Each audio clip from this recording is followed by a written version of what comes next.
Bon, alors écoutez, je vais l'avouer, il y a un certain temps, au chalet, on était assez désorganisés parce que j'avais dit aux enfants, vous faites le ménage, et là, ils ont dit non, c'est pas nous qui le faisons. Et ça donnait ça. Ben, écoute, tu as besoin d'une organisatrice professionnelle, je crois. Alison Loche, bonjour, venez nous aider. Bonjour, merci. En fait, l'organisation de maison, c'est un sujet qui est vraiment à la mode, si on peut dire.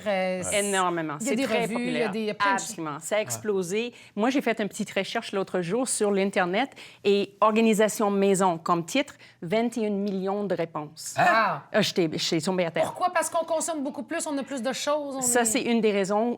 Mais aussi c'est très, très personnel, hein, parce que ça nous touche tous. Tous. On a chacune des choses. On veut les gérer bien. Ça nous affecte s'ils sont bien organisés ou mal organisés. Ça affecte notre qualité de vie à tout le monde. Et quand vous dites organisé, vous voulez dire bien rangé, là. Je veux me comprendre. Oui. C'est ça. Donc, quand les choses sont mal rangées, on se perd. Enfin, exactement. On perd le temps. Notre but, c'est de travailler avec des gens pour que les gens ils sont capables de ranger rapidement, facilement leurs choses et les ressortir très facilement et rapidement. Puis, t'en as que c'est chronique, c'est dans le sens où ils ramassent tout. Il y a des gens qui ramassent plein de choses qu'ils ne veulent jamais jeter. Oui. Ou carrément d'autres qui ont plein de tiroirs comme ça. On a tous un tiroir comme ça. Tous. Mais c'est un bon point que vous faites que les choses y rentrent dans notre maison, puis ça vaut la peine de développer l'habitude d'aider les choses à sortir de la maison également, pour que le volume n'augmente pas sans arrêt. C'est un très bon point que vous avez donné des trucs, mais je pense, puis je ne sais pas si vos recherches vous ont mené là, mais de plus en plus, on fonctionne avec des ordinateurs où le bureau de l'ordinateur est bien géré, on fait un ménage qui peut-être est plus facile, mais ce sera peut-être l'objet d'un autre type d'organisation.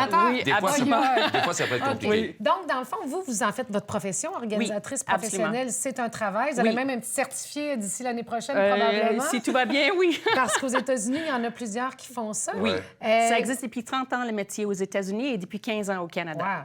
Donc là, qu'est-ce que vous faites quand vous entrez chez des clients dans une maison? Quelles sont les étapes pour aider à faire le ménage du printemps? Parce qu'on est dedans, là. Je pose les questions. C'est la chose la plus importante parce que ce que je veux faire, c'est aider la personne avec les problèmes que la personne vit sur une base quotidienne. C'est pas pour moi pour rentrer chez les gens pour dire « Hey, ça a l'air désorganisé, on va travailler là-dessus. » Non. OK, parce que peut-être que le désordre d'un ne l'est pas, effectivement. Exactement, c'est très personnel. Ben oui, parce qu'il faut que ça dégage. Moi, mon bureau, là, j'aime ça l'avoir à l'envers. T'aimes ça à l'envers, ben oui. Puis chez nous, personne ne m'écœure. Ici, tout le monde m'écœure. OK, ça, c'est le bureau à Josée. Ah, quand même Elle pas. travaille toujours là-dessus. C'est pas loin de ça, par exemple. Vous allez poser des questions du style, qu'est-ce que vous voulez être capable de voir rapidement? Oui, et qu'est-ce qui vous dérange sur une base quotidienne? Où est-ce que vous sentez que vous perdez votre temps? Donc, étape numéro 1, on choisit l'espace, le chantier, la pièce. Oui, moi, j'appelle ça le chantier. Le chantier. Exactement. OK. Donc, ensuite, l'étape numéro 2, on prépare quoi, les comptes? On commence à faire le tri. On peut sauter dedans si vous voulez. Ah, allons-y. OK, d'accord. Okay. Donc, moi, sous la table ici, vous voyez, j'ai une bac de recyclage, j'ai une poubelle et j'ai 2-3 sacs, etc. Puis j'ai des petits contenants ici qui vont être utiles.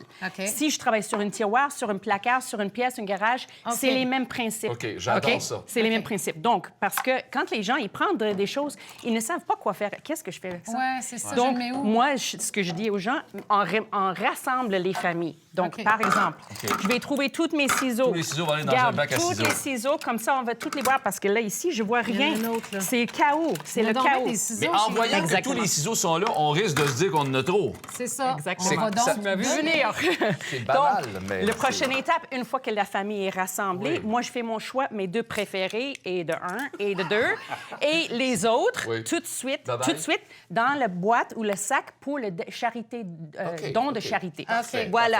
Et là, je le mets à côté de la porte pour que ça quitte chez moi rapidement. C'est bon, ça. Donc, tu as ton bac pour les choses à donner. Oui, exactement. Bon, un autre sujet, une autre catégorie qui pose des problèmes pour les gens, c'est tout ce qui est cassé. Toutes les choses qui ne fonctionnent plus comme ça. On les garde quand même. Non, ça ne vaut pas la peine. On jette ça, bye-bye. Donc, quand ils ont les gaz, parce que être au centre. Chaque municipalité, ils ont des places où on peut apporter des choses comme ça, des déchets dangereux, on appelle ça. On les apporte toutes à Écocentre, puis on s'en débarrasse responsablement. Ensuite, des choses qui ont besoin d'être réparées. Ça ne sert à rien de le garder dans un tiroir. Je le mets dans un sac avec poignée, je le mets sur le poignet de ma porte, et quand je quitte la maison, je parte avec. Là, au moment où vous parlez, il y a plein de gens à la maison, qui en a qui disent « Ah, je te le dis, là, rapporte-les tes affaires, tu ne le fais pas. » Je suis certain que c'est comme ça au moment où vous racontez. Et donc, ça, c'est le début d'une triage. Une fois que tout le chantier est travaillé, etc. On est... Ça commence vous à être voyez? mieux. Mais donc, je vous jure, j'ai j'ai fait exactement les mêmes choses dans les tiroirs, dans le fond. Et mais j'ai enlever les choses qui n'ont pas d'affaire là. Ça va à la salle de bain, etc. Il faut que je répare ça. Les choses qui restent, ça, c'est les choses qui vont dans mon tiroir. Et là, on s'achète des petits bacs. Oui, les contenants sont très, très importants en organisation parce que ça divise les choses, ça garde les familles ensemble et ça évite le chaos. Ah oui, c'est Ça, c'est le chaos parce qu'il n'y a pas de contenant. Ça a l'air On niaiseux, mais risque c'est moins simple. d'embourber ça parce qu'il est déjà divisé. Oui, mais un point très important, on n'a pas besoin de dépenser beaucoup d'argent. Toutes ces choses ici, ça vient de le magasin Tout pour $1.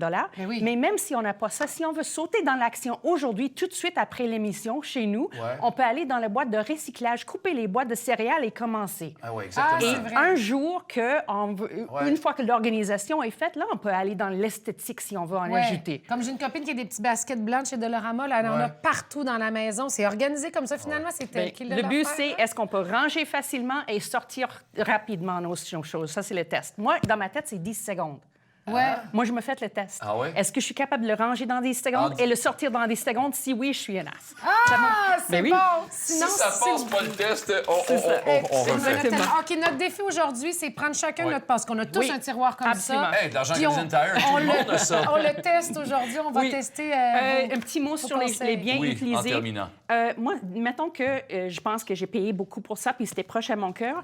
Probablement, il n'y a aucune valeur sur le marché usagé. Probablement, je suis mieux de le donner à une œuvre de charité tout de suite. Parce qu'ici, on garde les choses. Ah oui, j'ai payé cher, etc. Je veux le vendre, ça va prendre beaucoup de temps pour le vendre, puis on va avoir quasiment aucun argent. Des fois, tu donnes en cadeau à quelqu'un que tu aimes bien en disant il va peut-être s'en servir. Ben le but, c'est de réduire le volume chez nous pour que les choses qui restent peuvent être ordonnées. Merci beaucoup. Ça me fait grand plaisir. Au retour, on reçoit Albert Ladouceur qui vient de lancer un livre que tu as lu d'ailleurs. Oui, excellent. Très touchant.